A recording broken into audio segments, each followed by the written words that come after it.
entre a carne e o altar como sacrifício vivo.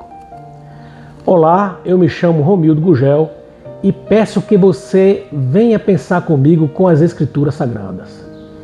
Quero ler um texto que está escrito lá em Romanos, no capítulo 12, no versículo 1, que diz: Rogo-vos, pois, irmãos, pela compaixão de Deus, que apresenteis os vossos corpos por sacrifício vivo, santo e agradável a Deus, que é o vosso culto racional. A carta aos Romanos foi escrita pelo apóstolo Paulo, provavelmente lá por volta do ano 57 depois de Cristo, durante a sua estadia lá em Corinto. Roma era o centro do Império Romano, uma cidade marcada por idolatria, imoralidade sexual, culto ao corpo, excessos de violência, filosofias pagãs e prazeres desenfreados. Os cristãos viviam cercados por banquetes regados de muita comida, muita glutonaria. Prostituição lá era uma prostituição cultural.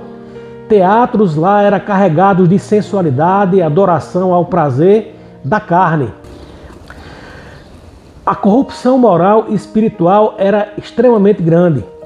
Quando Paulo escreve Romanos 12:1, ele está dizendo: vocês não pertencem mais ao sistema deste mundo.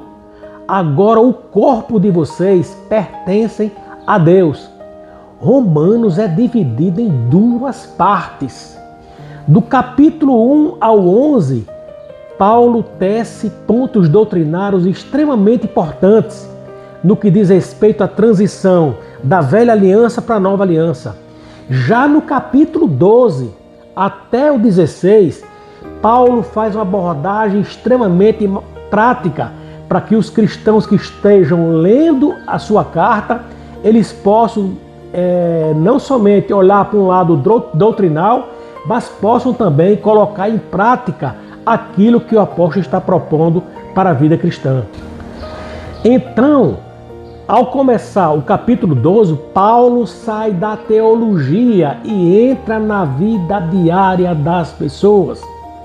Por isso ele começa com a palavrinha escolhida por ele: rogo-vos. Ou seja, depois de tudo que Deus fez por você, agora ele exige uma resposta prática do cristão. A forma literária usada por Paulo aqui utiliza uma combinação de linguagem sacrificial ou cultual. Ele usa a imagem do sacrifício do Antigo Testamento. No altar judaico, por exemplo, o animal era morto, entregue totalmente, consumido para Deus. Mas agora Paulo faz uma revolução. Ou seja, não oferece um animal. Ele pede que o próprio cristão se torne o próprio sacrifício. Isto não anula o sacrifício de Cristo não, viu? É um depois do sacrifício de Cristo. Só que há uma diferença poderosíssima. No Antigo Testamento o sacrifício morria. Em Romanos 12:1 o sacrifício agora é vivo. O texto é claro no que diz respeito a isso. Isso carrega uma profundidade enorme. O crente morre para o pecado diariamente, mas vive para Deus. A linguagem de exortação é percebida nesse texto. A palavra rogo-vos no grego, parakaló, não é uma ordem fria, uma ordem militar. É um apelo amoroso, meu irmão. É uma convocação pastoral. Uma exortação que carrega muita compaixão. Paulo não manipula pela culpa.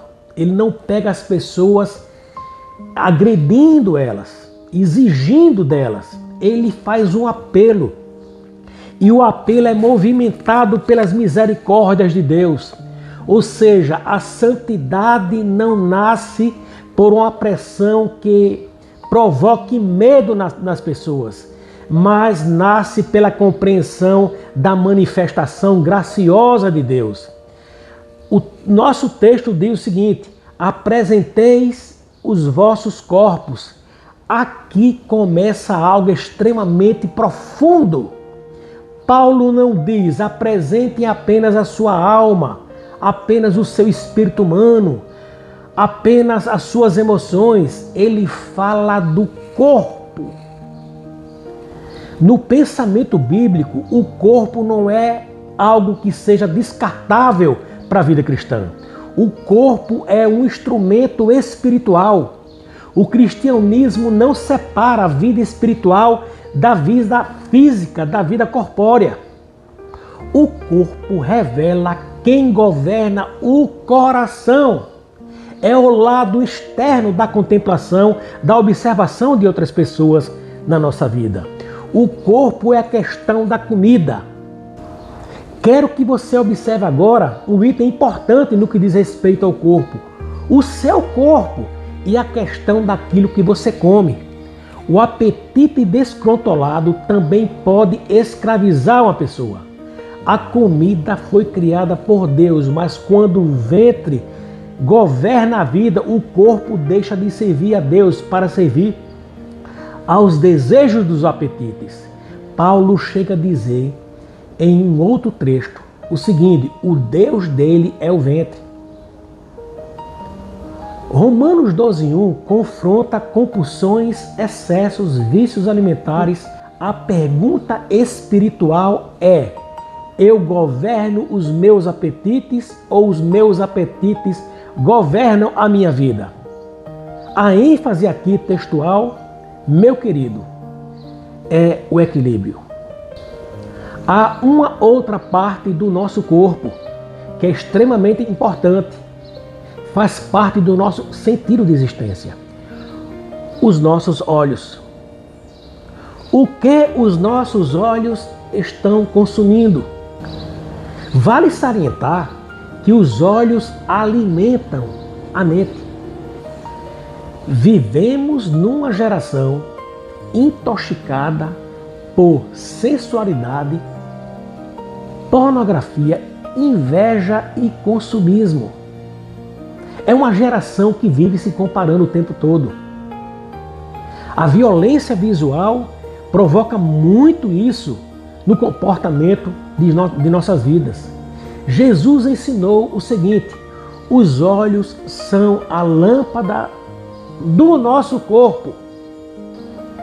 Aquilo que contemplamos continuamente molda desejos, pensamentos, emoções e fabrica o nosso caráter também.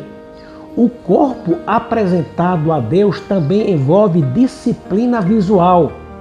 Nem tudo que os olhos querem ver convém para a nossa alma.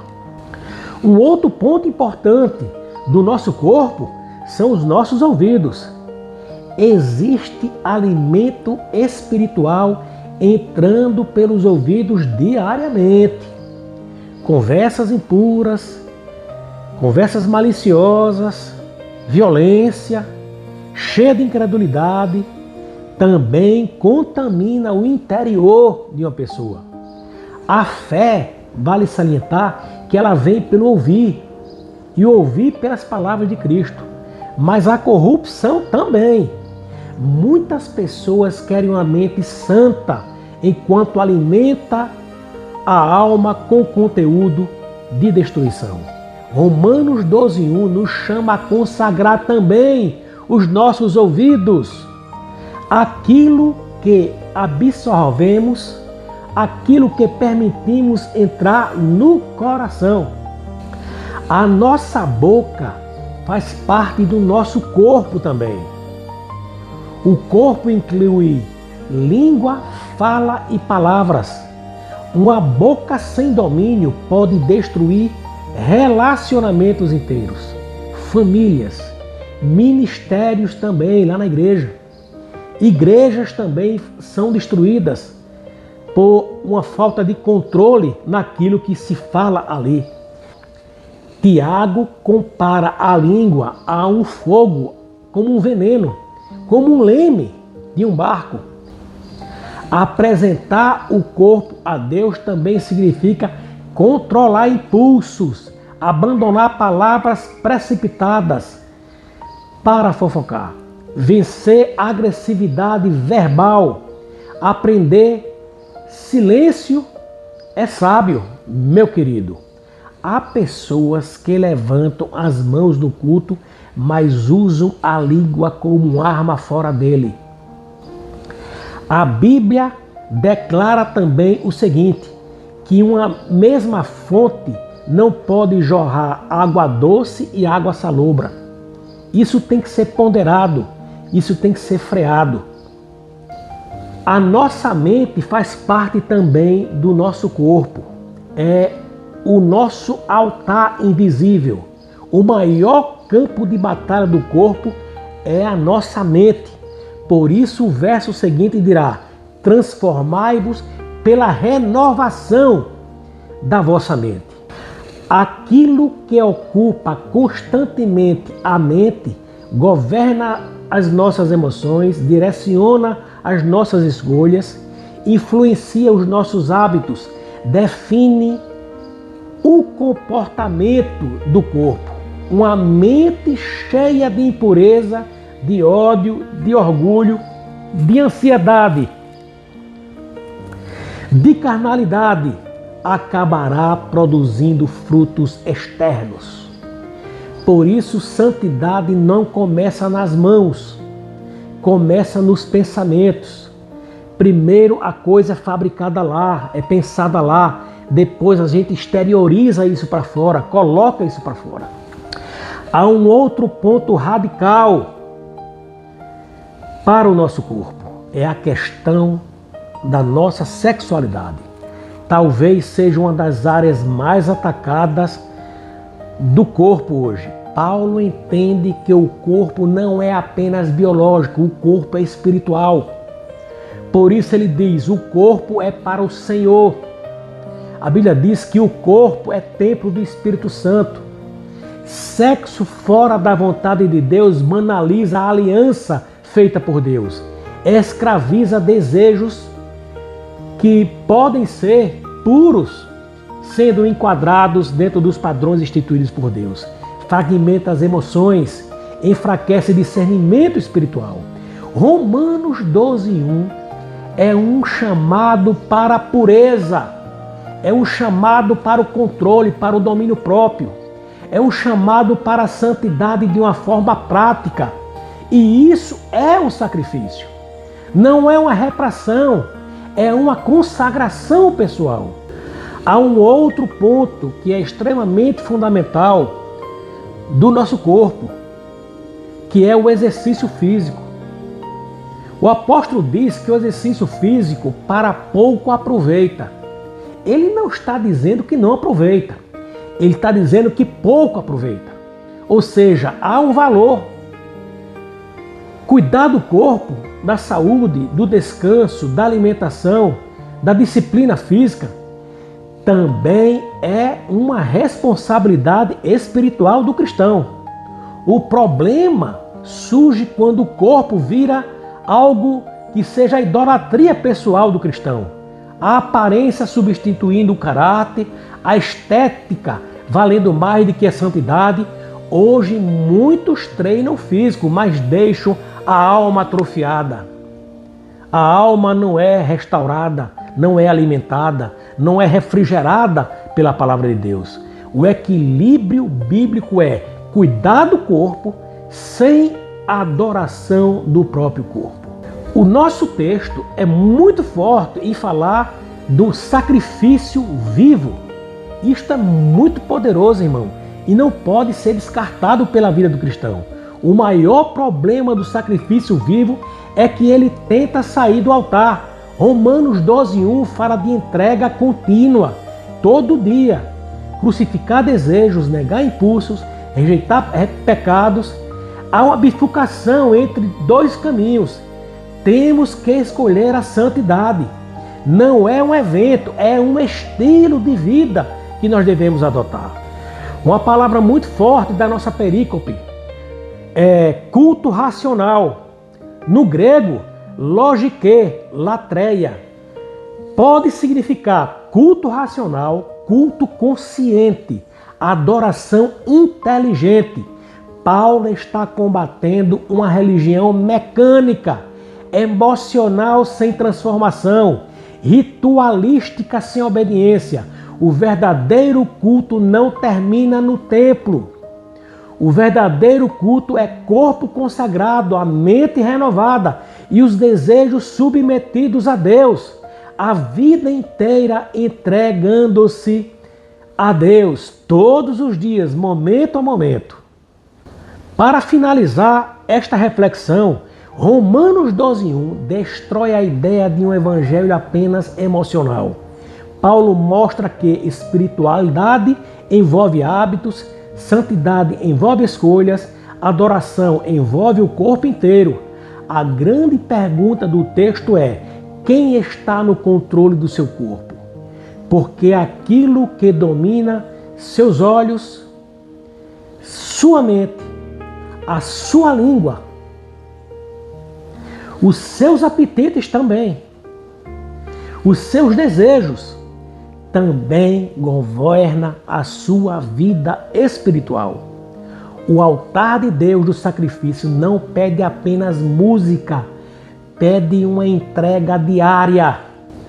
É o verdadeiro culto, começando a partir do seu próprio corpo, deixando de servir aos desejos da carne para servir à vontade de Deus. Meu querido irmão em Cristo, eu gostaria muito, mas muito mesmo, que você pensasse nisso. Daqui, do Monte das Gamilheiras, Romildo Gugel.